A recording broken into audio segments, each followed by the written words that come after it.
it's Halloween time. Halloween time. Spooky season. Yeah. Have you ever been to a haunted house? Like, not a house that is haunted, but like one that you pay to go? It's funny you asked that because one of my friends just asked if I would be interested in doing that. And the answer is no. And also no. I don't think I've ever been to like a true haunted house that's real elaborate and everything, but just the idea kind of freaks me out. I'm kind of an anxious person anyway, and I feel like that's just like a breeding ground for more anxiety for me. I haven't been to, I've been to, if the Boy Scouts did a fundraiser, haunted house. Right, like something, but I don't think I've been to a legit theme park style haunted house. Right, like Scream Park or whatever I see the billboards for. Yeah. I've definitely been to some haunted attraction things. Like around here, they have these, they're basically like farms. And so you go to the farm and then they'll have like, you can be around a bonfire and buy hot cider and stuff. And then they'll have a trail walk or the corn maze that's like haunted. So I've been to those things. And then I always loved going when I was growing up to haunted hay rides. But I feel like those don't really exist around here. I was going to say that's probably my one experience as a kid. We would go to a haunted hayride at this local place called Connor Prairie, which is basically one of those historic recreation villages or whatever. In the fall, they would have a haunted hayride where you go and basically you take a little hayride. But the only part of it that was really haunted was at the end, they had a guy, like a headless horseman guy who ran through. So it was for young kids. It was not like super haunted and, and that was good enough for me. I don't know that I need the haunted house experience. I feel like, I don't know. And I know there are some where they can grab you and stuff. Yeah. Like, absolutely not. Would never. If they could touch me, I would be out. Yeah. No. I feel like the haunted hayride is a better experience because you're secure on a wagon. Yes. Right. You have a means of escape. Like, as fast as the tractor can go. Yes. Oh, I forgot. I went on a haunted train in Kansas once. Ooh, that's fun. I like that. Yeah, it was. It was like a little historic train that you just went on this, like 2-hour train ride or whatever. And there was like creepy people walking around. But then some of the train cars in the front were made into a haunted house. So at a particular time, you got to go up and walk through the train cars that were haunted. And then, yeah. But that was kind of fun. Yeah. Kind of fun. Because it was a train. It's not like they could, I don't know. Like the haunted house, you couldn't really do all that much because you're still just on a train. Yes, right. Yeah. No, are you thinking about going to one this year? Because if you do, I'd like to hear about it, but I don't really want to go. No, I'm not thinking about it. No. I think I'll pass. Maybe.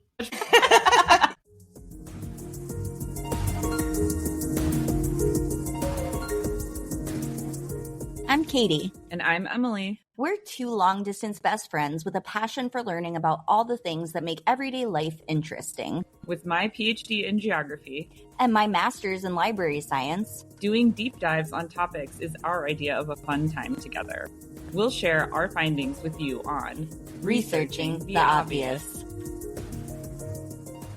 So, should we share with the audience a tale of our girls' trip? I feel a little embarrassed by it, to be honest. I mean, it goes with our topic today, which, Halloween, we try to choose some spooky topics. So today's topic is going to be spiritualism and the spiritualist movement in the U.S. And I feel like this tale of our girls' trip goes with it's topic. Perfect. I mean, it's perfect. It's almost like I was doing research intentionally during this situation for this podcast. There you go. That's what it is. Just chalk it up for that. It's a podcast business expense. Yes. Yes. So we were staying in Fells Point in Baltimore, which is a really cute little historic area. Yeah, it was our college friends. So it was me and Katie and our other two girlfriends from college having little girls trip in Baltimore. Yes. And on the square, there's like a lot of little shops, and there was a little place that had like psychic in big letters on the front. And which should have been my first red flag. I mean, I don't know. I've done different things like this before. So like tarot readings or talking with people who are considered psychics. And I've had really positive experiences where I felt like, I don't know, that just whatever they had to say was pretty impactful for me at that time of my life. And it wasn't anything like, I don't know, big revelations, but just kind of some guidance that I was like, oh, okay, that makes sense. And it was just a nice experience. Yeah. So whenever I see the mark of a good tarot reader or a good psychic or something is they're really not predicting the future or something. They're just sort of helping you gain insight into some situations that are going on. Right.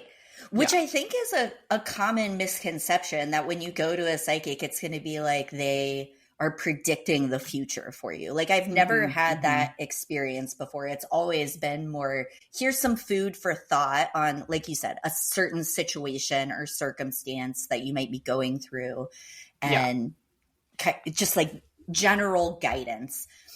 And I've always found that to be a really positive experience. Sometimes it's just stuff that I felt like, oh my God, I really needed to hear that. Like, I can't believe she said it, because that, you know, is so relevant to what I'm, you know, dealing with or whatever. Yeah. So I just want to preface the story by saying I've had many positive experiences in this realm and often enjoy trying these things out just to see what it's like. And also, you know, just going into it kind of with an open mind, but also not desperate for it to be something significant. Right. Like I'm not looking for anything specific. Okay. So we see the big sign that says psychic, and I'm like, ooh, we're on a girls' trip. Like, that would be fun.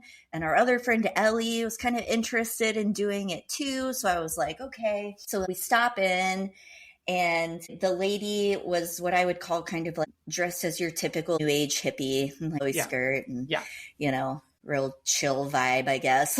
And decided to do, she had 3 offerings. She did palm reading, a tarot reading, and what she called a psychic energy reading. And so I was like, okay, let's do the psychic energy reading. So first of all, she took us back. Well, she took me back first into like a separate room where she's done the reading, which, to be honest, I thought was kind of weird to begin with, because in the past when I've done like tarot readings and stuff, you guys have been with me. Yeah.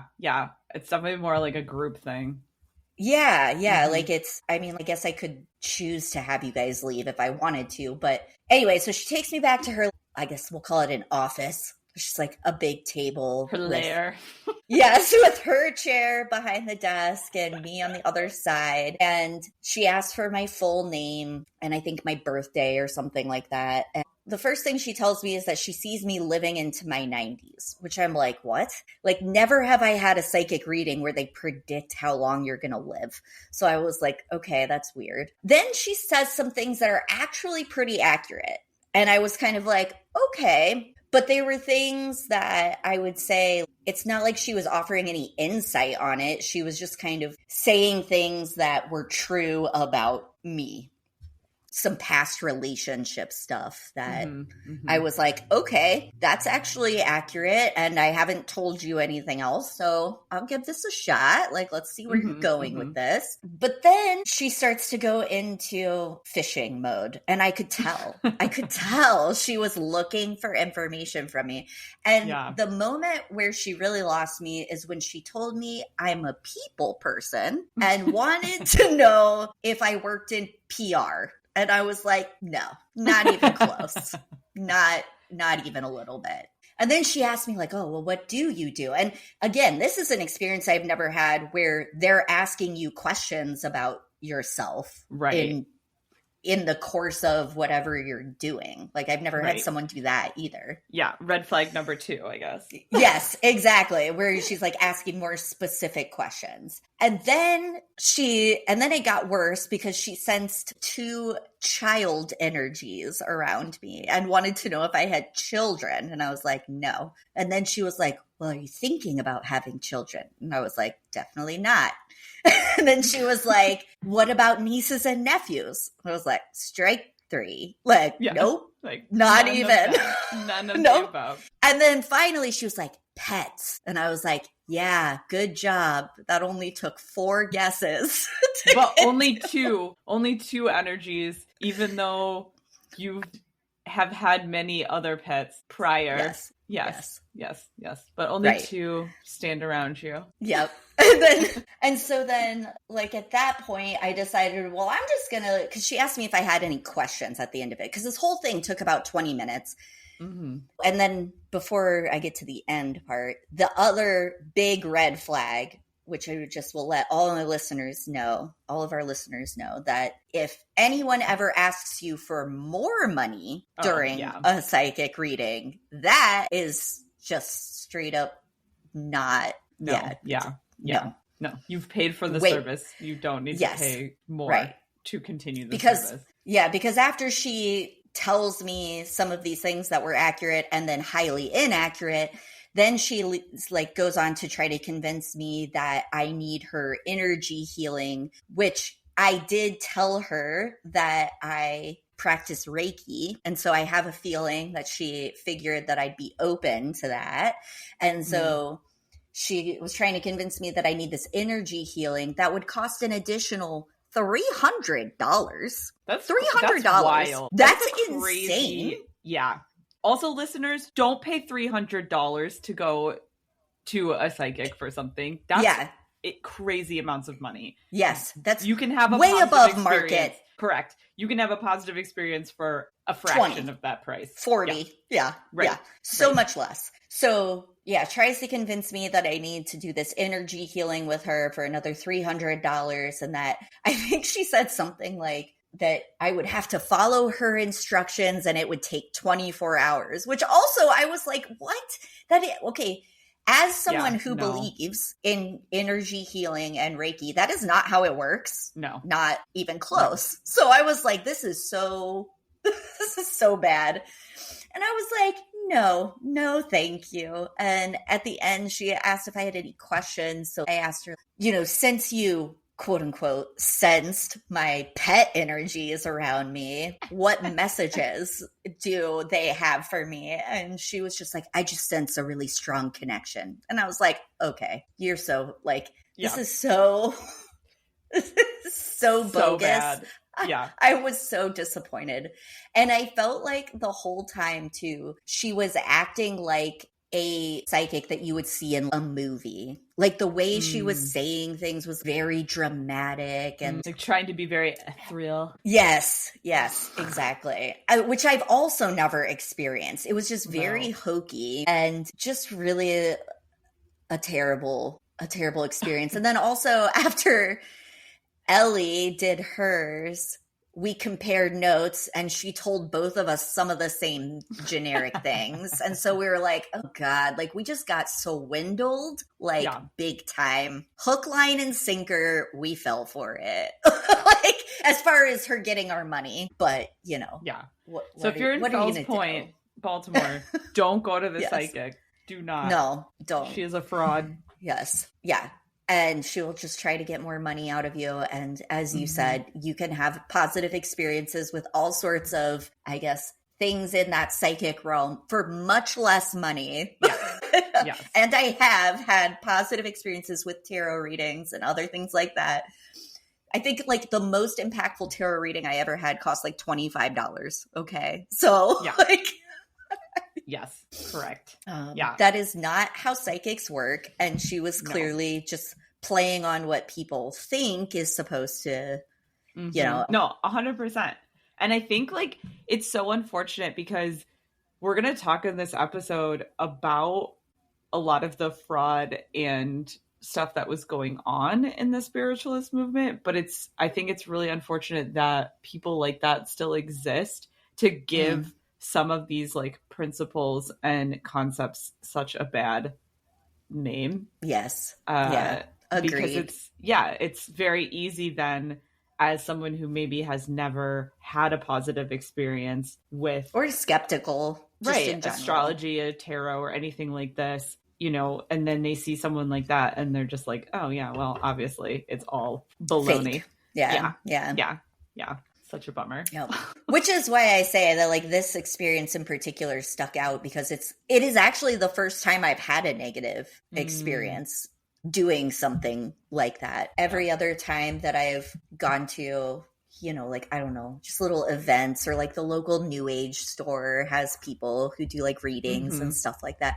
Like every time I've done something like that, it's been actually like surprisingly positive, where I was like, wow, I didn't know what to expect, but that was pretty crazy. And this one was just something out of it. Yeah. Right. This one was, and it was way cheaper. And they never tried to get $300 out of me for energy healing.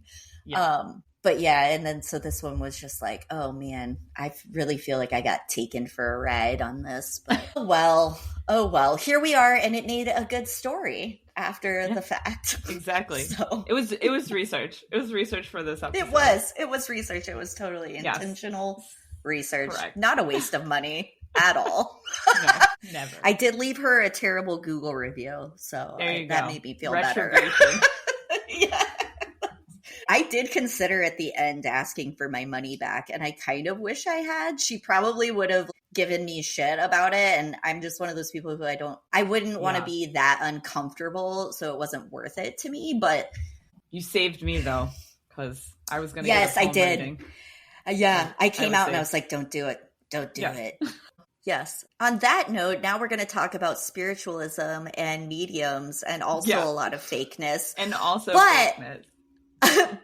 But also just like want to put it out there that I don't think that we should judge an entire movement just based on the most notable fraudulent activities. Just like I will not judge future psychics based on this one crazy lady in Fells Point with the neon psychic sign outside her door. Okay? Yeah, no, that is true. And I think the spiritualism movement, in my mind, is fascinating, and it kind of goes back to a little bit of what we were talking about in our Halloween episodes last year, particularly with people's evolving views on death.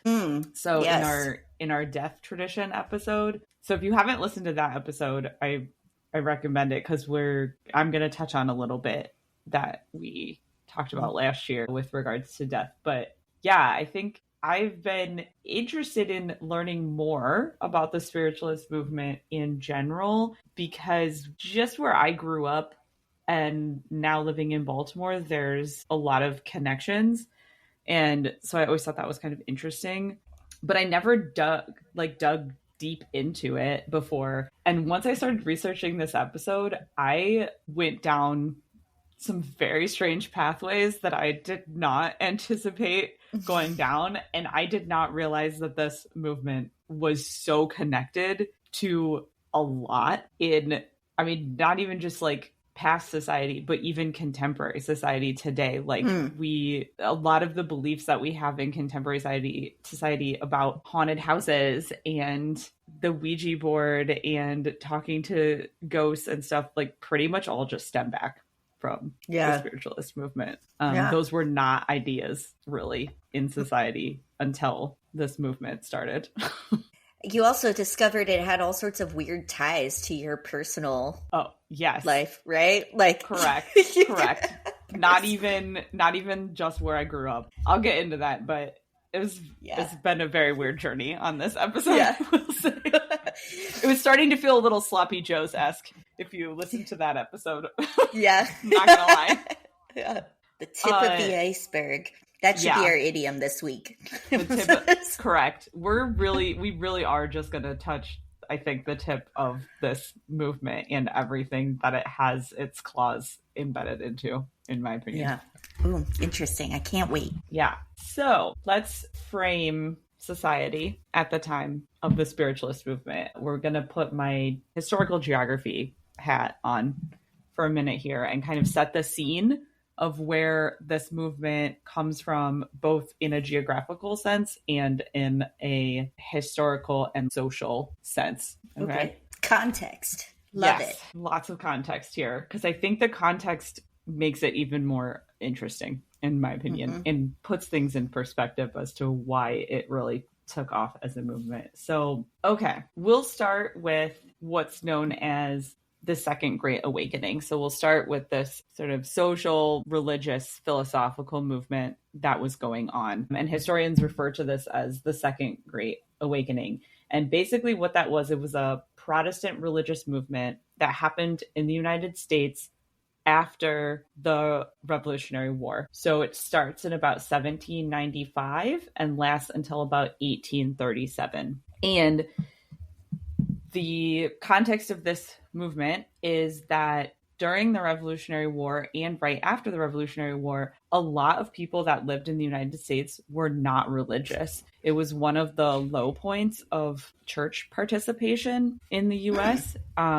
If we think about it, you know, the founding fathers, they were not religious people. A lot of them were Freemasons. They were very interested in philosophy and science and not interested in the church as much. And so that was a general sentiment that was going on in a lot of the US at that time. The other thing that was happening during that time frame is that people were slowly moving westward. And so as people were moving westward, they were losing their sense of community that they may have had. And so with that became a loss of a sense of like community churches and things like that, because people were moving. And so they were moving to areas that didn't have established congregations and established churches. And so during this 1795 to 1837 time frame, there were some religious folk, I guess, like pastors and other people that were concerned about the loss of interest in religion. And so what they started to do was they started to organize what they called revivals, which were basically these big gatherings of people together to talk to them about religion and about how to rekindle this religious spirit. Okay. So that's why it's called the Second Great Awakening, because it's just this idea that we're reawakening religion in the United States among people. One of the big areas that these revivals were happening was in Kentucky. But another one of the big areas that these revivals were happening were in Western New York. And those ones were led by this guy named Charles Finney. He was really popular. And one of the big things that he pushed, which I thought was interesting, he was kind of at the later end of this movement. So like 1820s. But he pushed a lot of progressive ideas in his revivalism. He pushed for equality in religion. And so he wanted literally all people to be religious, regardless of whether they were men, women, what their race was, anything like that. He just wanted everyone to be involved, which was a different way of thinking than in the past about religion. So that's like a little bit of sort of religious history.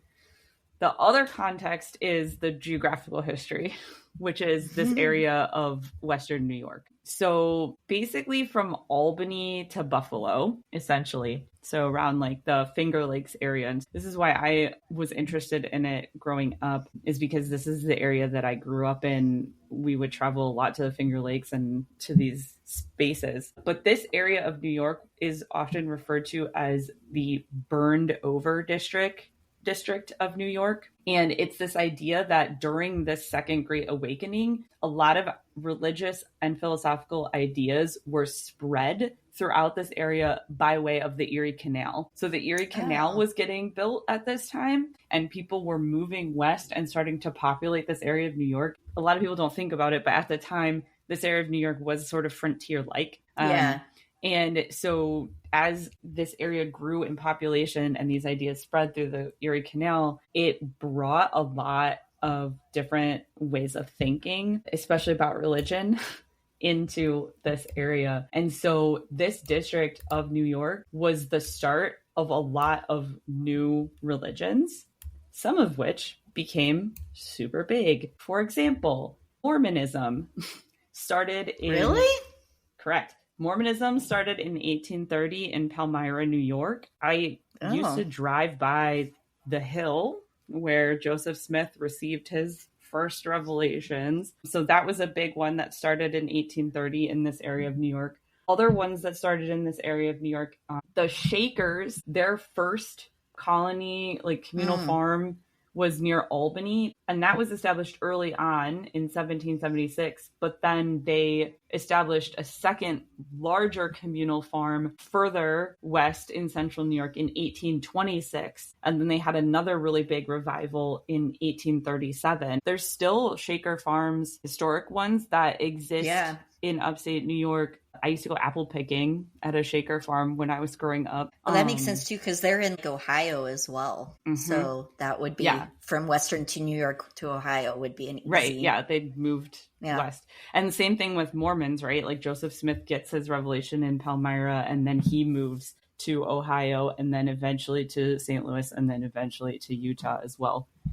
The other one that was big is called the Millerites. And I wasn't really familiar with the Millerites as much. The Millerites kind of died out, but a lot of the principles from that original movement in 1831 got reestablished into Seventh-day Advent into this. Why can't I say that word?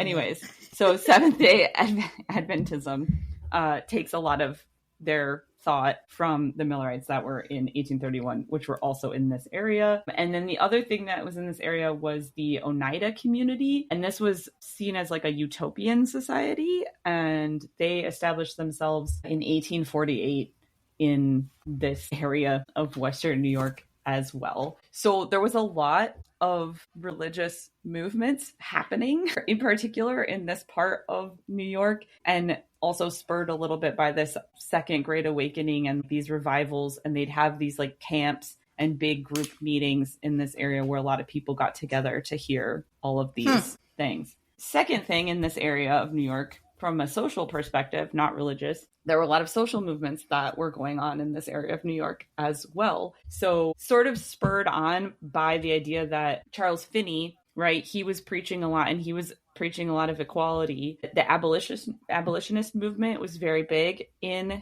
this area of New York. Frederick Douglass eventually moved to Rochester and established his Free Press newspaper. So he became a really big figure in Rochester. Harriet Tubman moved to outside of Syracuse. There was just like quite a bit of abolitionist movement there. The other thing that happened is that several colleges started in this area of New York that were very equality focused. So the Oneida Institute was a Presbyterian college, which was the first in the US to admit African Americans on the same terms as white people. So that was started in this time frame. The New York Central College admitted both Black and white students from the beginning that it started at this time frame, and it was the first college in the United States to employ Black professors. And then Alfred University, which still exists as a university in New York. My brother-in-law went there. It was the first college to admit women to all fields of study rather than have separate women-only fields. Oh. So, yeah. How forward thinking of them. I know. And this was all right in the early 1800s. So we're talking like 1830s, 1840s. Okay. Yeah. So you had these like progressive movements. Later on, the women's suffrage movement starts happening in this area too. Seneca Falls Convention was held in 1848. And at the Seneca Falls Convention, which is also in upstate New York, it was basically a gathering of women, including Susan B. Anthony, where they wrote the Women's Bill of Rights and demanded equal rights to men. So, Susan B. Anthony was famously a friend of Frederick Douglass. They worked on a lot of projects together. So this area of New York is really interesting and weird in a lot of ways, right? We're getting this crazy religious movement. A bunch of new religions are popping up, but then you also have all these like social progressive movements popping up at the same time. So it's a very fascinating context to put this into, I think, is everything that was going on. The other random thing that I need to bring up in terms of context is a specific philosopher by the name of Emanuel Swedenborg. Here's where things got really personal for me when I was doing this research, is that obviously I knew about some of this connection with upstate New York because I had visited some of these sites before. But I have a large portion of my family members who are members of the Swedenborg Church, and I never really knew much about that. And then all of a sudden, I find that spiritualism is rooted in Swedenborg ideology. Yeah, which is also crazy because literally I have never heard of the Swedenborg Church until you told me about it in the context of your family. And we went to your Kolbash party last year at a Swedenborg church. And I was like, what is Swedenborg? I don't know. Like, yeah. So like my extended family, just one of my great aunts and uncles and their children are part of the Swedenborg Church. And so we have this like family Christmas party thing that happens at this Swedenborg church camp every year. And I just never really got into that whole thing. And so when I found out about this, I was like, wait, what? This is crazy. But so at the time that this second great awakening was happening, one of the popular philosophers that people in the US were also reading, right? We were reading lots of philosophers at the founding of the United States because of things that our Constitution was based on, right? Like Locke and Hobbes and Kant and all these people, right? But Swedenborg was also one of the philosophers that we were reading.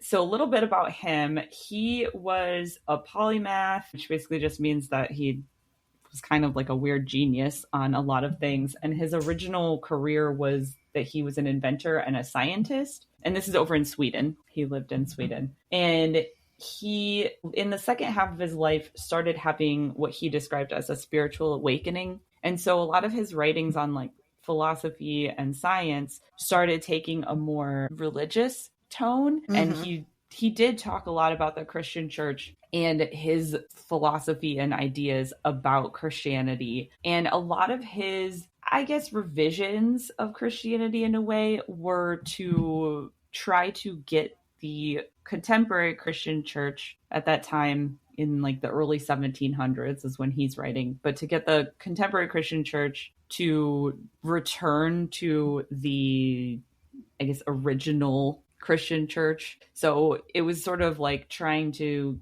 get Christianity to return to the origins prior to Catholicism and prior to Eastern Orthodox, right? Like the sort of what he saw as the original ideas of Christianity. But a lot of his philosophical teachings had to do with his view on what he called the world of the spirits. And so he talked about how the final judgment in Christianity, when you die, whether you go to heaven or hell, doesn't take place on the plane that we are living in. It takes place on a separate plane called the world of the spirits.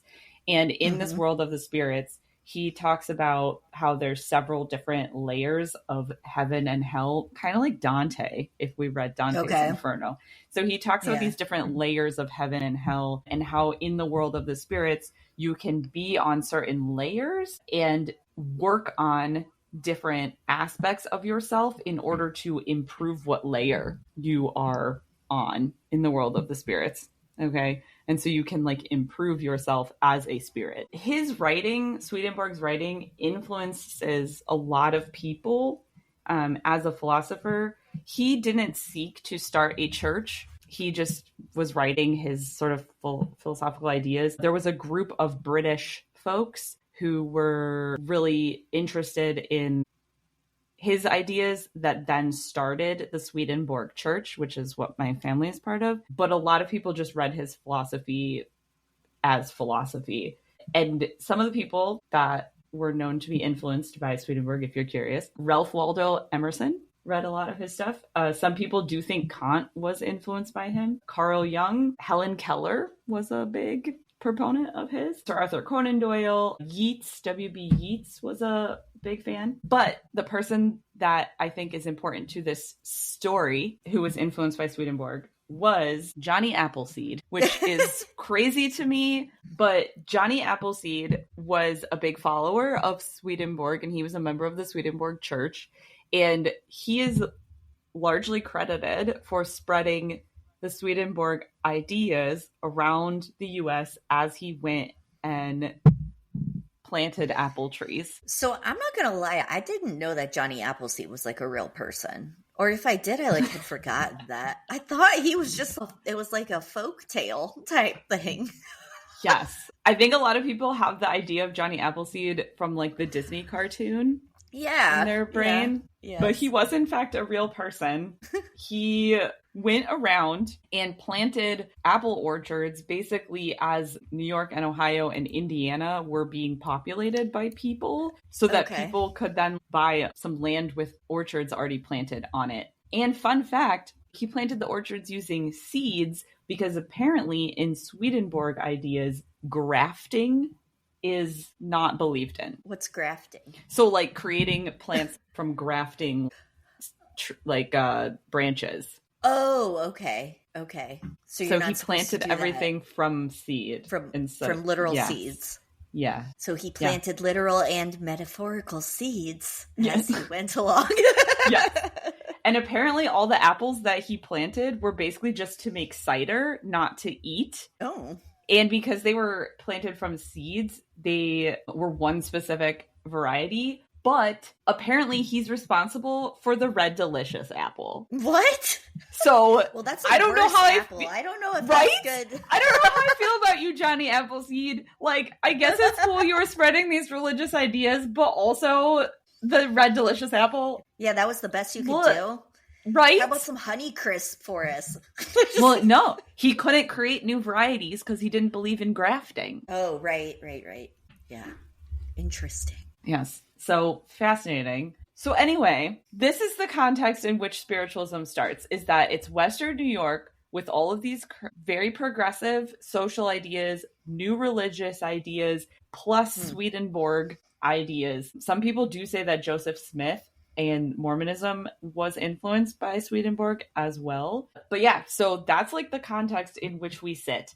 And so in 1848 in Hydesville, New York, which is a little town outside of Rochester, we come to what is credited as the start officially of the spiritualist movement with the Fox sisters.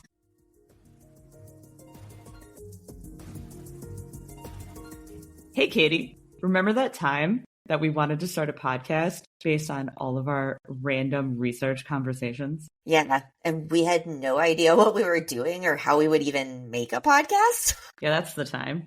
It was a really good thing we found Podbean, because that made it super easy to upload all of our episodes to multiple streaming platforms. Podbean is a really simple platform for hosting and publishing your podcast. So, if you and your best friend are having random conversations that you think should be a podcast, check out Podbean. And if you do, use our link to get a month free.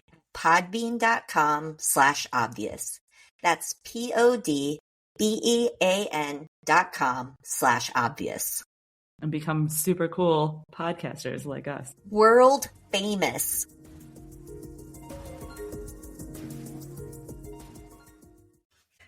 Yes, the Fox sisters. So here's where my research starts. I was interested in some of the specific people in the spiritualist movement, in particular mediums, because that was a huge activity of the spiritualism movement, was holding seances and working with mediums, and they popped up all over the place during the spiritualist movement. So the Fox sisters are, arguably the most famous mediums of that time, and they were also widely known and proven to be frauds. Yeah. So, but they are the ones credited with starting the spiritualist movement. Which is really funny too, because they ended up being hucksters, I guess. But okay, so Yes, as you mentioned, Hydesville, New York, they move into a supposedly haunted house with their family. There are 3 Fox sisters, Maggie, Kate, and Leah. Leah being the oldest, Maggie and Kate being the youngest, and they were 14 and 11 in 1848. So they were pretty young, which is also really kind of crazy to think about, that they started this whole movement. Yeah. At those ages. I mean, unintentionally, right? Or I would assume unintentionally. So they said that they were experiencing strange phenomena in their house, knocks and thumps and whatnot around bedtime, and they believed it was a ghost communicating with them. They brought a neighbor to their house to witness it, and their mother, who apparently believed that this was what was going on as well, kind of was part of this whole demonstration for them. And the neighbor thought it was legit and was really impressed by the phenomena that they witnessed. And from there, it really gained traction at almost breakneck speed. They were sent to live with their older sister, Leah, after this. And that was in Rochester, right? That Leah lived? Yes. And yes, Leah lived in Rochester. They were sent to live there. And from there, it's kind of surmised that their older sister saw a business opportunity for this phenomenon of them being able to supposedly talk to ghosts, and she kind of took over their quote-unquote careers. They also, when they had moved to Rochester, me and Isaac Post had heard about their abilities and was very convinced that they were genuine, and he ended up kind of also helping them to become more public. And by 1849, they were performing their abilities at the Corinthian Hall in Rochester, which was the first demonstration for a paying audience during this spiritualist time. So they really began the practice of performing and doing something publicly and inviting audience members in. Yeah. But I think because of the movements that had been predecessing this situation with all these like revivals that were going on, it wasn't uncommon at that time to have these like group gatherings or group demonstrations of something, some sort of phenomenon or like religion or abolitionist thought or philosophical discussion or anything like that, right? So it's sort of just, it wasn't weird to be like, come see this demonstration on this day, because that kind of stuff was happening all the time in this area. Yeah. So anyway, they continued holding seances and performing in this capacity. A lot of people did not believe that they were genuine, but there were a lot of people who were very convinced that they were genuine. In 1857, the Boston Courier offered a $500 prize to anyone who could demonstrate mediumship successfully without being debunked, I guess. They tried, but failed. And the committee actually determined that the taps or the noises were the result of cracking toes or other joints.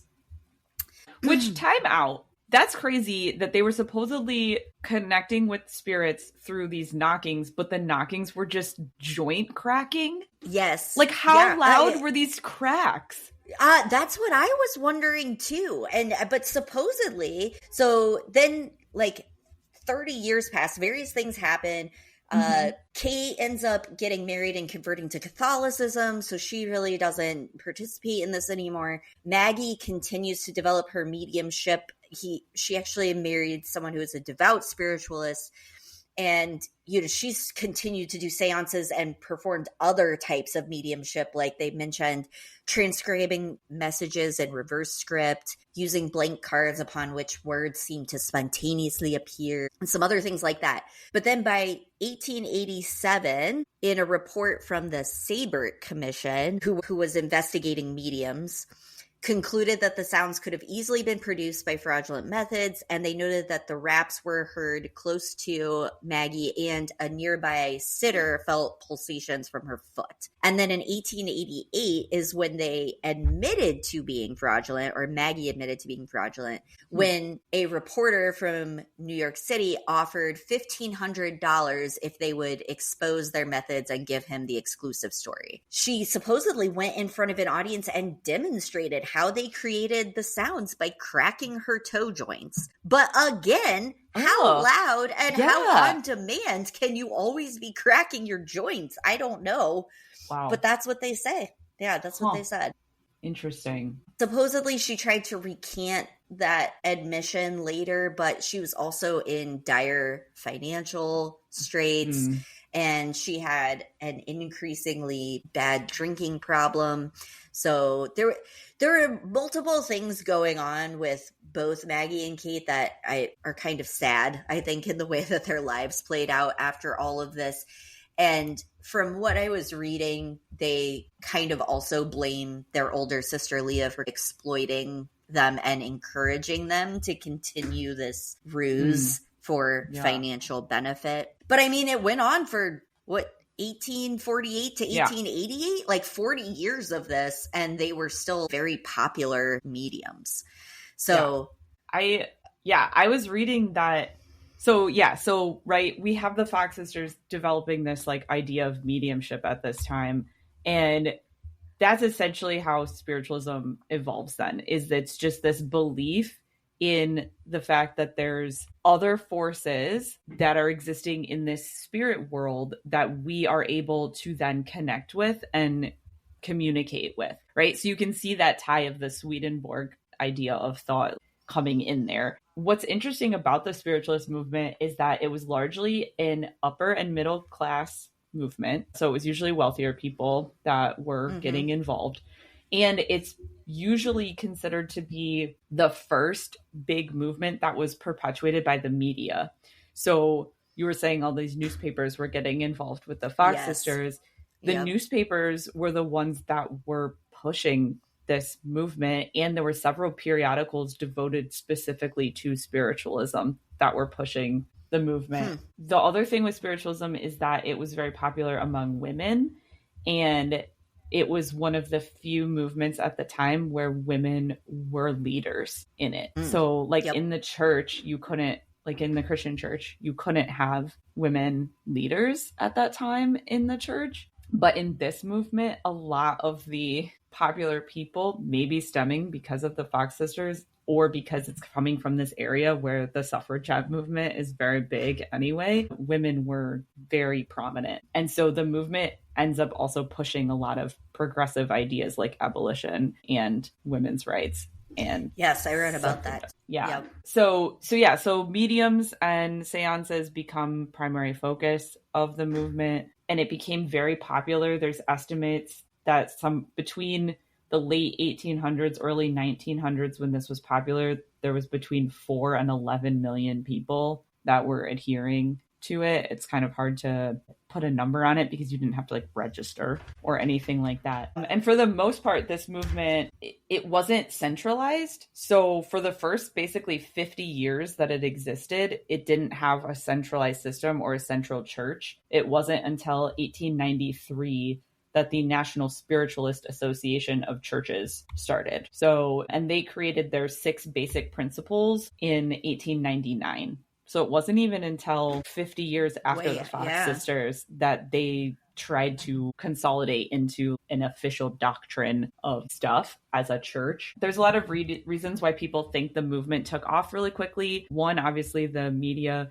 but 2, there was a lot of new technology that was going on at the time. Yes. So a lot of things that were happening at the time were several different scientific discoveries. One, we found things like the dinosaurs and fossils that were considered to be discrediting the Bible and some of the beliefs that we had about the age of the earth at the time that were based on the Bible. And so people were looking for something that might explain this a little bit better. There was also things being developed like electricity because, you know, all of a sudden we were harnessing something that was previously invisible in order to produce electric light. Or the telegraph was invented at this time, which was a similar thing to communicate. And it was communication through a series of tapping, which is why a lot of mediums using these tapping techniques to communicate wasn't that weird to consider at the time. Yeah. And then the other thing that was going on was photography was brand new.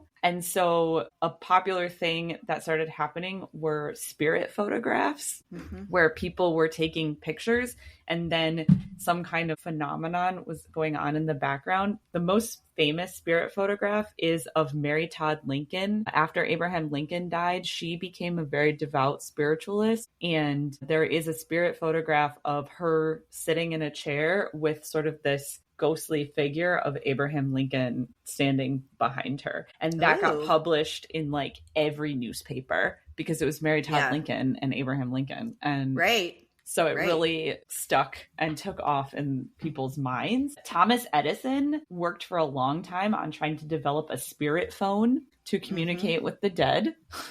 And so the other sort of thing to keep in mind too is back to our death episode. If you think about the way that we were viewing death at this time was changing a lot as well, because prior to the Civil War in America, death was something that occurred in people's homes. You usually died in your house, you had a funeral in your living room, that kind of thing. And then once the Civil War started, like we talked about in that episode, people were dying in huge mass casualty events that hadn't been seen before. It was being documented in newspapers. And also people were not having the chance to say goodbye to their loved ones and they weren't getting closure. So they were really trying to develop some sort of way to have closure. And so that's another reason why it probably took off and continued through World War I, because that same sort of situation was going on with World War I, these like mass casualty events where people weren't able to say goodbye to their loved ones. Yep. That makes sense. Well, anyways, like as this movement grows and becomes popular among people, the central figures are really just mediums as opposed to like preachers or pastors or anything like that. Yes, which makes sense. And what I decided to focus on for this episode is mediumship. And what is a medium? Kind of like what you just described, people were looking for. A medium is supposed to be a go-between that communicates with the spirit world or spirits telepathically and then relays the messages directly back to people, or sometimes they would say with the help of a spirit guide who would also kind of relay those messages. So as you pointed out, mediums become very important in the spiritualist movement because they're literally the people who can talk to the dead or who can relay those messages that people so desperately want. So I was looking just at kind of different types of mediums during this time, some general information about mediumship, and then we'll talk about some specific people who were very notable other than the Fox sisters. So there were many different types of mediumship. One type would be mental mediumship, and under that umbrella falls clairvoyance, which you've probably heard of before, which is people who see things from the spirit world. Clairaudience, which would be hearing things. They receive messages in an audio way.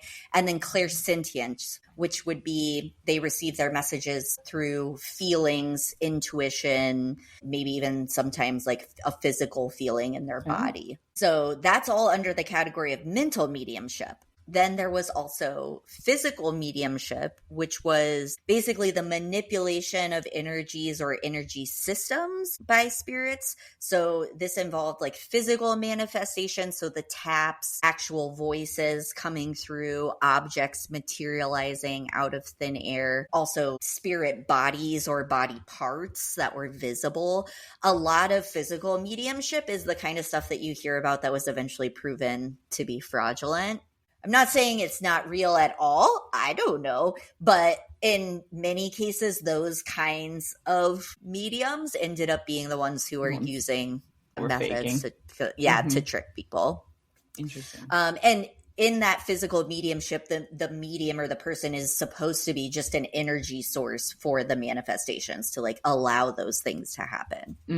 There was also trance mediumship, which is where the medium enters a trance-like state and then delivers messages. This was also very popular and really interesting. There's a trance medium that I was reading about that I'll talk a little bit more about later, but that was also very popular at the time and a little bit different than what you might picture, like a medium sitting around a table having a seance kind of thing and taps on the table or things like that. This was more, people would, I guess, meditate or go into this trance state and then deliver these long speeches, basically, that are, you know, kind of supposedly directly coming from the spirit world.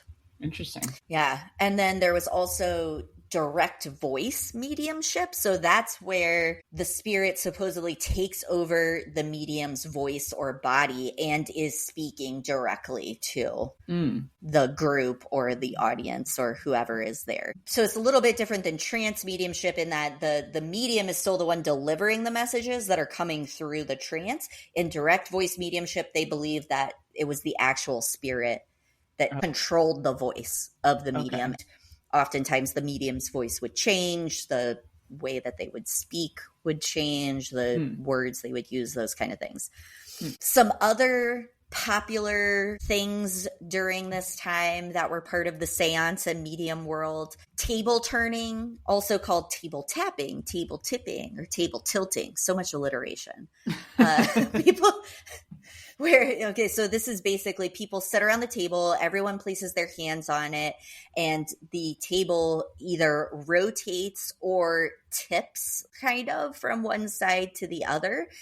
And what you would do is basically slowly speak letters of the alphabet out loud, and the table would make movements at specific letters to then spell out certain messages. So kind of like the same concept as a Ouija board, but you're using the table and the movement of the table to identify the letters. I feel like that would take forever. Yes, I thought if you have to like go through every letter out loud. Right. Oh. I suppose like yes, no answers were probably also popular. So, you know, tap 2 times for yes or 1 time for no or that kind of thing. But yes, agreed. I don't think those messages were like super long messages that were coming out of those sessions. Also, a fun gadget that was used during this time: spirit trumpets. I had not heard of this before, so I thought this was interesting. So some mediums would use these things called spirit trumpets. They basically look like a big cone, like almost like a megaphone type deal, but a little bit longer. And supposedly they projected the voices of spirits. So they would take the trumpet, put it in the middle of the room or the middle of the table, and then the trumpet would either rotate or, they said, sometimes float in the air and stop at a person that they wanted to speak to, and then would deliver the message. And then sometimes things would come out of the trumpet called apports, which was basically a term that meant an object that materializes. So this was something that came out of physical mediumship as well, is that sometimes the mediums would supposedly manifest these physical objects. And so sometimes these spirit trumpets would supposedly produce physical objects out of the trumpet during these sessions. Yeah. Fascinating. Yes. Like pulling a rabbit out of a hat, but pretty much. A button out of a trumpet. These were the kinds of things that I think have given the whole spiritualist movement a little bit of a bad rep, because some of these were very performative type experiences, and people were really into it. So, you know, I mean, there was a business opportunity there, I guess, too. I kind of feel like, the spirit trumpet was maybe a little bit of a stretch there. But, you know, I'm just relaying the information, not making judgments. I mean, I'm fascinated by that. That's interesting. Yes, right? Also Ouija boards, I didn't mention that, but those would be later. But similar types of devices to a Ouija board were sometimes used as well. Okay. Yeah, so also one of the, I guess, I hate to say performances in case any of them were real. But supposedly mediums could also produce or use ectoplasm. So ectoplasm is not just from Ghostbusters, which, by the way, written by Dan Aykroyd, whose family has huge roots in the spiritualist movement. And okay, not shocked at that. Not shocked at that fact. Are they Swedenborg too? I mean, they might be. They might be. So anyway, so ectoplasm was also a part of these seances. There's photos and things like this where you might see a medium that would have like what is supposed to be like this gauzy, misty energy around them. A lot of those were proven to be fake. So again, I don't know how realistic the whole ectoplasm thing was for mediums, but it is something that they claim to be able to do, and ectoplasm being kind of like the energy from the spirits that was then manifested in a physical form around them. Interesting. Yeah. So I don't know. I'd love to go to one of these seances from the spiritualist times, even if it was fake. Right? I think it'd be fascinating to watch all this stuff happen. Yeah. But, you know. I mean, that's probably why people were going. What else did they have to do back then? Right. Probably highly entertaining. For real. Yeah. So then as I went down that path, I decided to look up some other mediums other than the Fox sisters, and also just some other interesting figures from the spiritualist era. I came across this guy by the name of Franz Anton Mesmer. Yeah, I heard of him too. Yeah. Okay, so you came across him as well. Yeah. I just was fascinated by the fact that the word mesmerize literally comes from his name. I had no idea. Oh, I didn't find that fact. That's cool. Yes, that's the etymology of that word, mesmerize. So Franz Anton Mesmer was an Australian healer, and he had this idea that everything in the universe, including our bodies, had a magnetic fluid in it that could become unbalanced and cause various issues, illnesses, things like that. And he claimed to be able to basically put people in a hypnotic state that allowed him to manipulate the magnetic force and restore their health. He started out doing this by giving people large doses of iron supplements and then using magnets over their bodies. But then he got rid of like the magnets and all of that stuff and just started using his hands to do this. And it became really popular.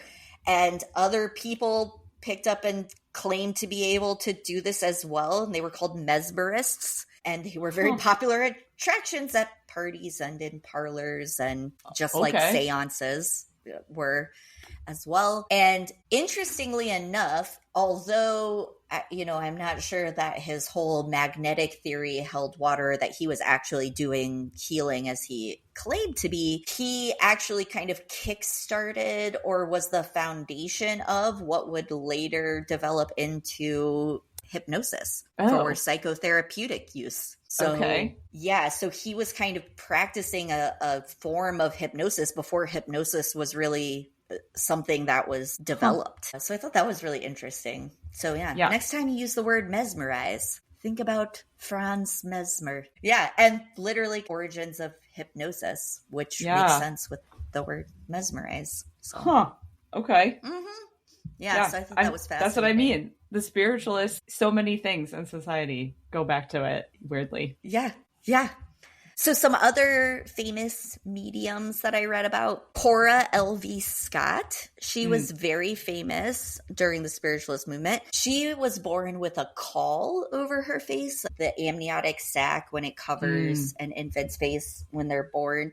That's something that many cultures believe that that's a sign that a person will have otherworldly abilities or psychic abilities or things like that. That's an old...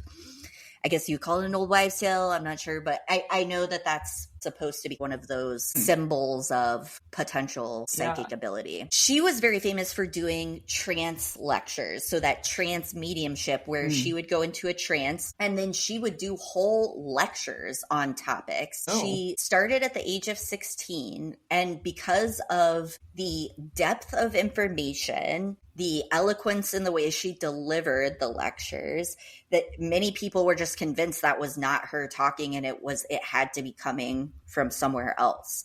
From what I read, she had no formal education past the age of 11, but she often delivered these lectures on very complex philosophical and scientific topics. And one of the ways they tried to test her abilities was they would give her a spontaneous topic that she would not have prior knowledge of, and then she would deliver a lecture, like a trance lecture on it. Supposedly. Well, and she was a woman, so how could she know things? Right. Yes, exactly. Yeah. So there's that too. But yeah, I mean, so a lot of people were very convinced that what she was delivering was from her mediumship abilities. Other people were not so convinced. But yeah, she was a very popular medium, and she would deliver these lectures to very large audiences of people. Daniel Dunglass Hume was another very well-known medium during this time. He was originally born in Scotland, and actually his mother's side of the family was known for their psychic abilities in Scotland, even prior to the spiritualist movement or whatever. That was kind of something that their family was known to be able to do. Well, they actually considered it a curse because, you would supposedly get premonitions of, different events or deaths or things like that. Before he was really an official medium, he was said to have predicted 2 important deaths in his life. He had immigrated to America, and his childhood friend from Scotland supposedly appeared at the end of his bed one night. And he said he got the feeling that he had passed away. And 3 days later, he received a letter to let him know that this friend had passed away from dysentery. So kind of confirmed that premonition, I guess. He had died of dysentery? Yeah. Oregon Trail style? Oh, yes. Yeah, right. But in Scotland, so. Okay. Yes. Well, so, yeah, right. Dysentery is a big problem, though, I guess. Everywhere dysentery is a big deal. And then when he was 17, his mother, who had still been in Scotland, followed and immigrated to America. Shortly after she had moved there, he said that he had a vision of her saying the words Dan, his name, and 12 o'clock, which ended up being the exact time of her death a few days later. And around that same time, the house that he was staying in with his aunt started to experience strange things like the furniture moving with no explanation or without anyone touching it, loud noises and knocks. Apparently his aunt got really freaked out and decided he couldn't live there anymore. Because that was his fault. Well, apparently local pastors were convinced that he was possessed by satanic forces and was causing these things to happen. Okay. And so she was like, nope, you got to go, I guess.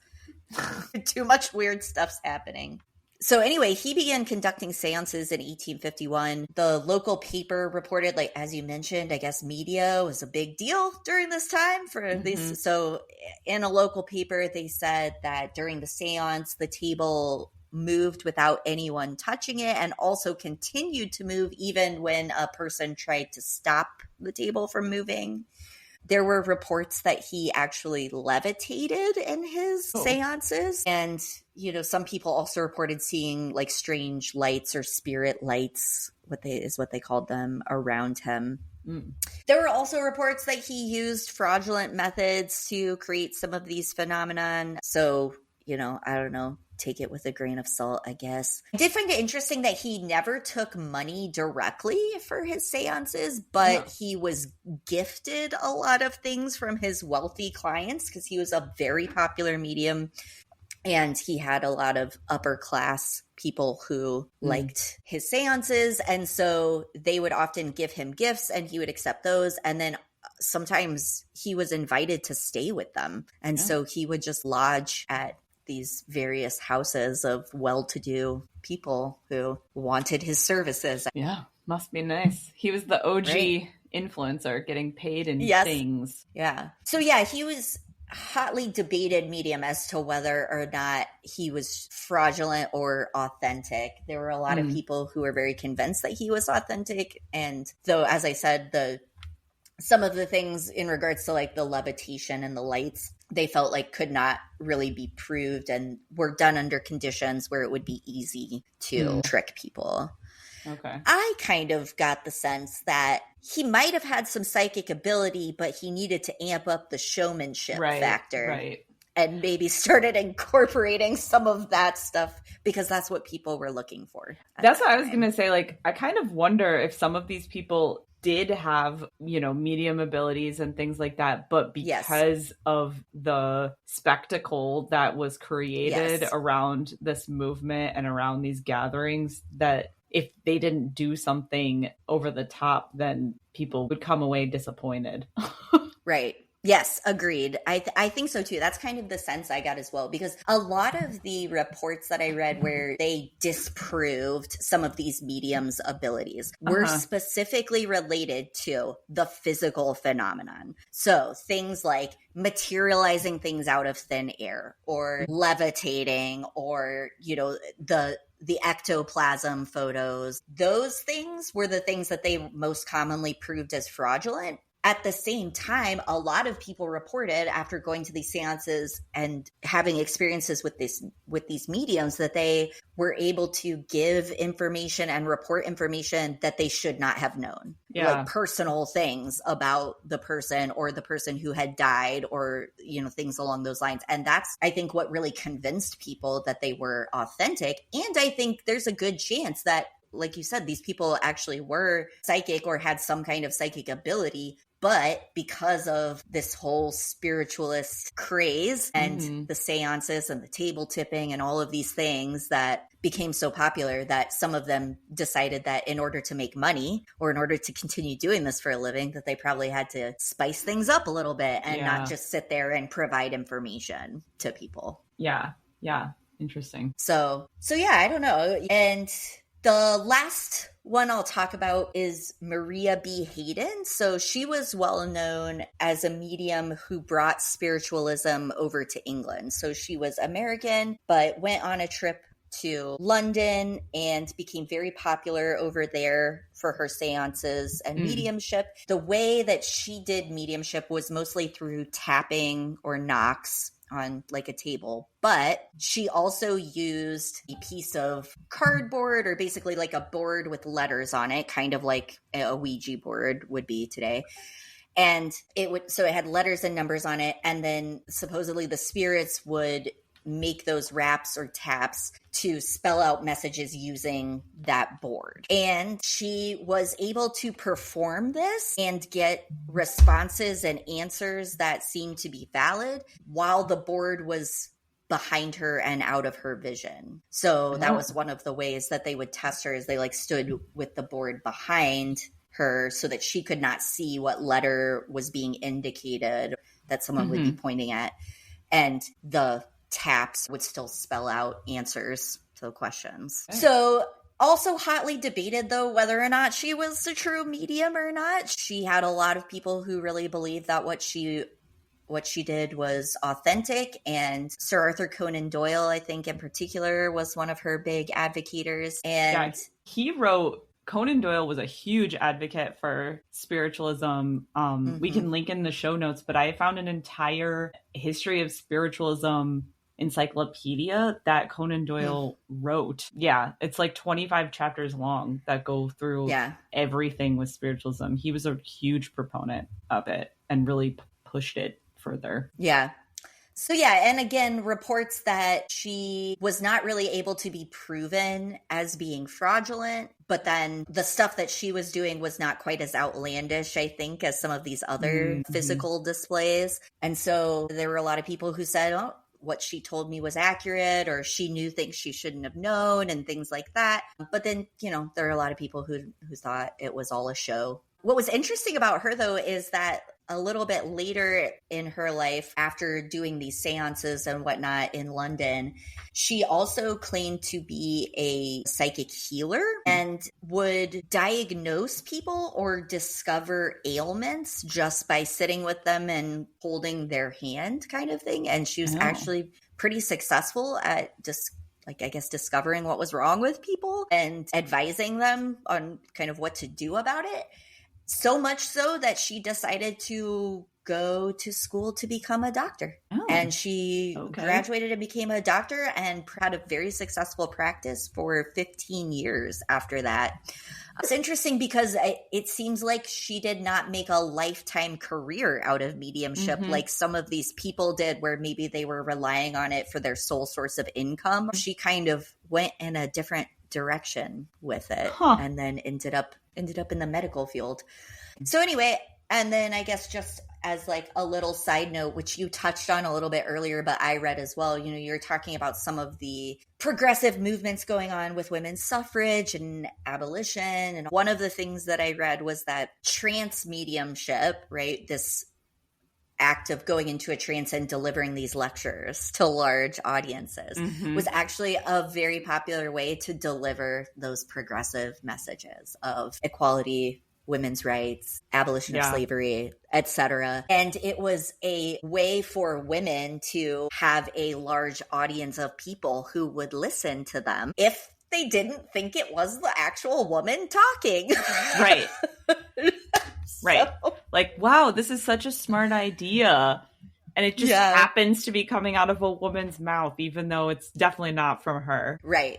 Right. We believe it if it's from the spirit world, but not from the actual woman herself. That would be nuts. So it was interesting though, and kind of fun to, I guess, read about this idea that was a platform for them to have a voice. And they were kind of like, hey, why not? Yeah. You know, I've got the attention of all these people now. And so I'm going to use that to kind of spread these ideas and these messages. And fascinating. So, you know, maybe a lot of these people were just like the psychic that I visited, which was which was not very good, or, you know, perhaps some had some abilities, but then also, like we were talking about with all this kind of expectation of having a show when it came to a seance, that there were a lot of fraudulent people out there as well who were doing it to make money and were doing something that they thought people wanted to see.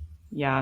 So, or at least we're using their platform for what they consider to be the greater good, right? Pushing different political ideals. Yes, which as well. Right, which I can't be mad about. Like, I'm kind of like, I mean, okay, if that's how you're going to get people to listen to you about these ideas, like, I don't know. Why not use the spirit world to be taken seriously? Yeah. It's interesting you're talking about some of these methods and some of them using things that were similar to Ouija boards, like, you know, calling out the letters on the tables would be turning, or having these like writing boards. The Ouija board was developed at this time frame, but not to be used in spirit communication, which I thought was fascinating. Really? Yes. So basically, kind of similar to maybe some of these more fraudulent mediums who were just cashing in on this whole movement. The guy that started the Ouija board company, I think, was also just trying to cash in. So basically, this guy, Charles Kennard, he was a businessman in a town outside of Baltimore, and he had heard about this new method of talking with spirits that was going on in Ohio that was using letters on a board as opposed to the knocking situation.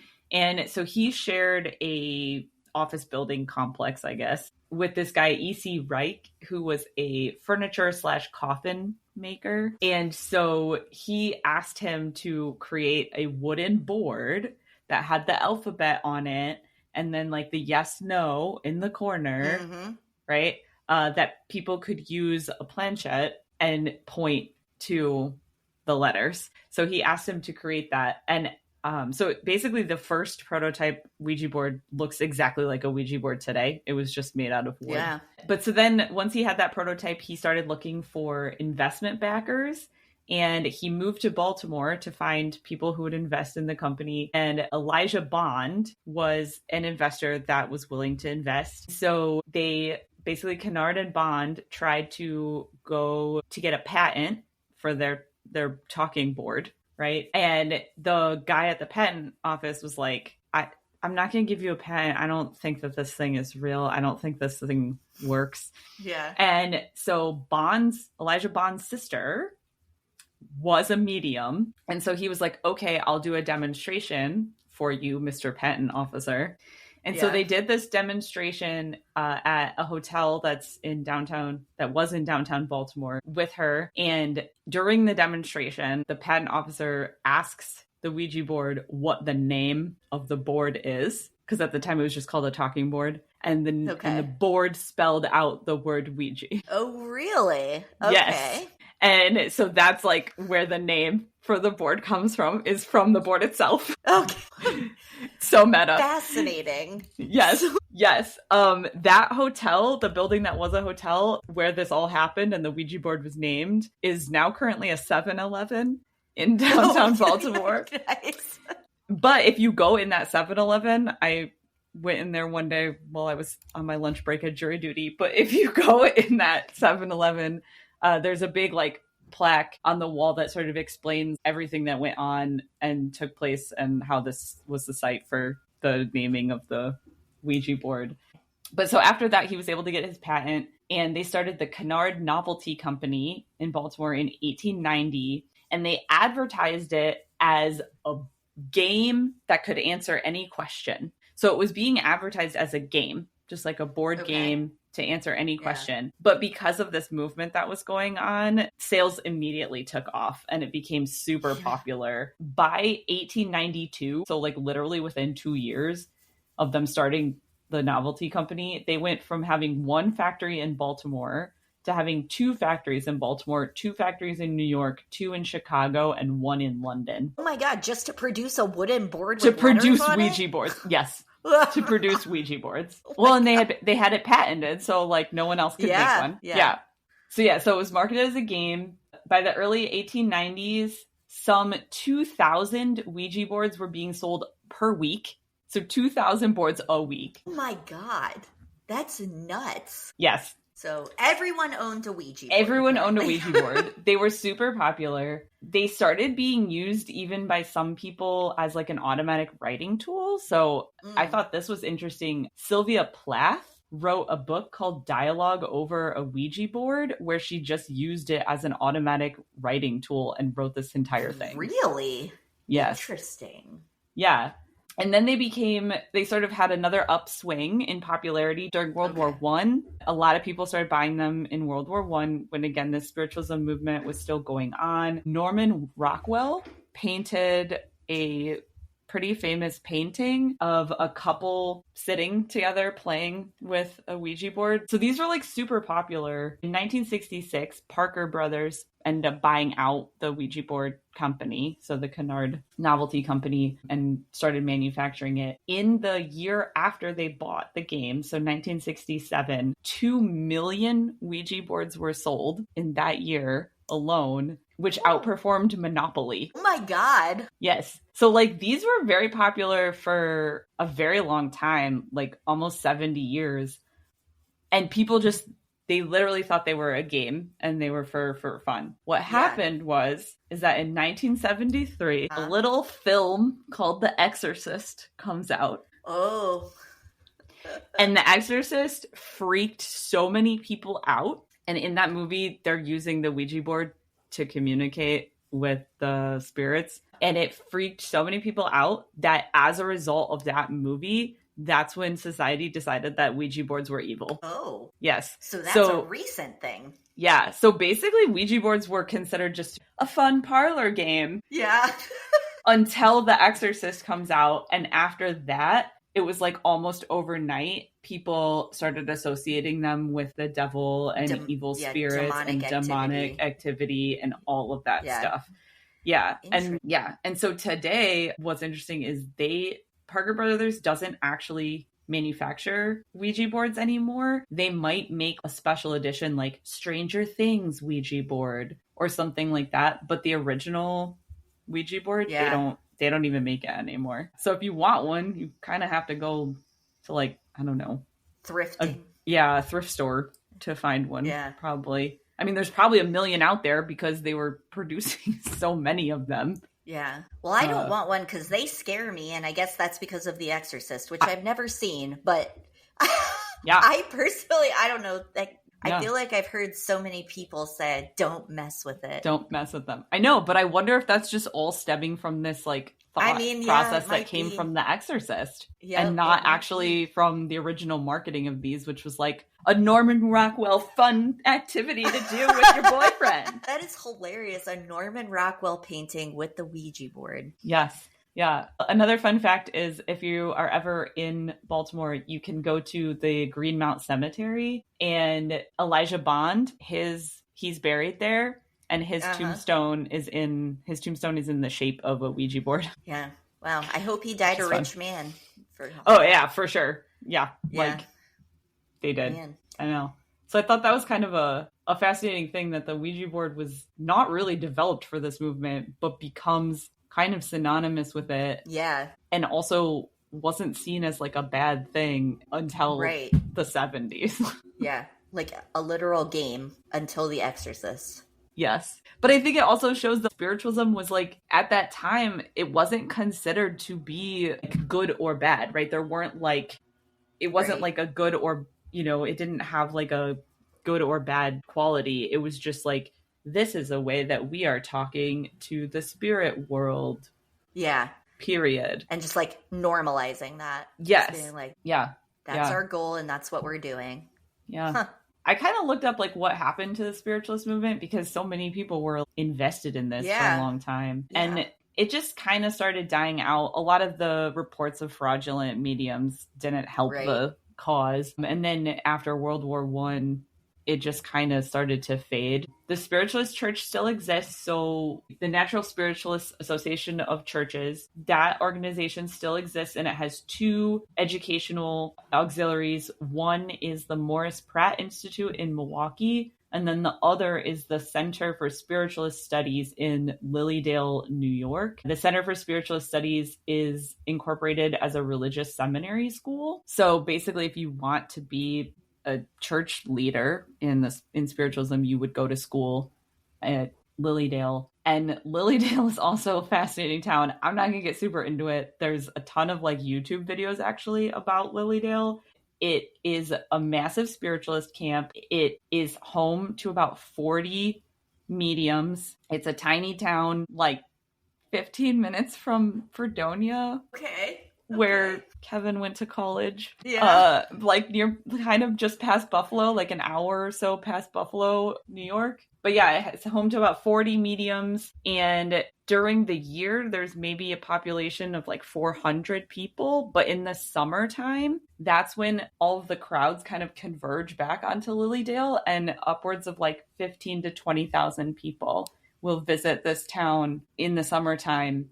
And they have these revivals, like every day. People go to this one stump in a town square, essentially, and they receive messages. The mediums practice there. There's like mediums who aren't official mediums of Lilydale that will come and also practice. And it's really just this modern center, I guess, of this movement that people still flock to every summer today. I'm sensing a future girls' trip. Hopefully you'll have a better experience with a medium. Hopefully a cheaper one, too. Who knows? Yeah. So fascinating. I know. So there's still people that practice, just not as popular today. Yeah. That's too bad. Because, I don't know, I think there's a lot of interesting ideas circulating around the whole spiritualism movement. And I have a big interest in this area in general. Like I know I told you about the telepathy tapes. I've been listening to that podcast. I'll give a shout out to them, which has some fascinating stories of not only telepathic abilities, but also interesting breakdowns of kind of modern science and how we approach unexplained phenomenon, and kind of the unwillingness to even entertain the idea of unexplained phenomenon, which I personally think is a mistake, because I don't know, some of it may not be anything, but if you just close off to it completely, I think can be really limiting in our understanding of the world. And there's lots of things that we still do not have explanations for, and we still do not understand fully.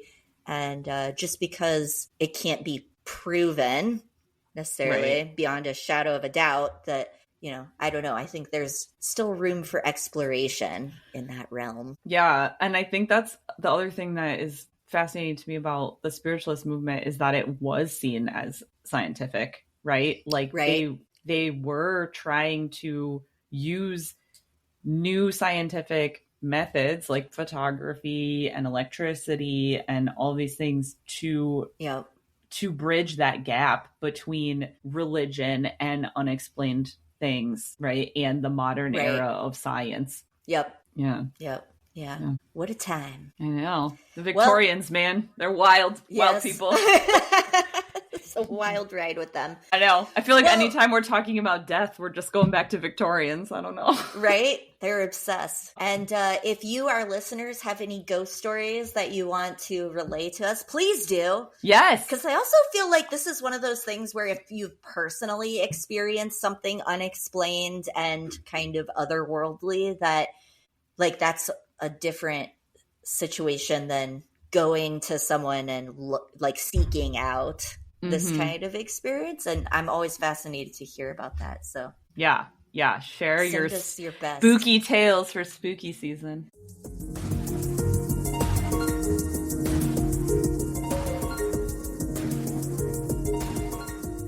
Thank you for listening to Researching the Obvious. To learn more fun facts about everything that we're researching, follow us on Instagram at Researching the Obvious Pod, all one word. You can also follow us on Spotify, Amazon Music, or wherever you get your podcasts.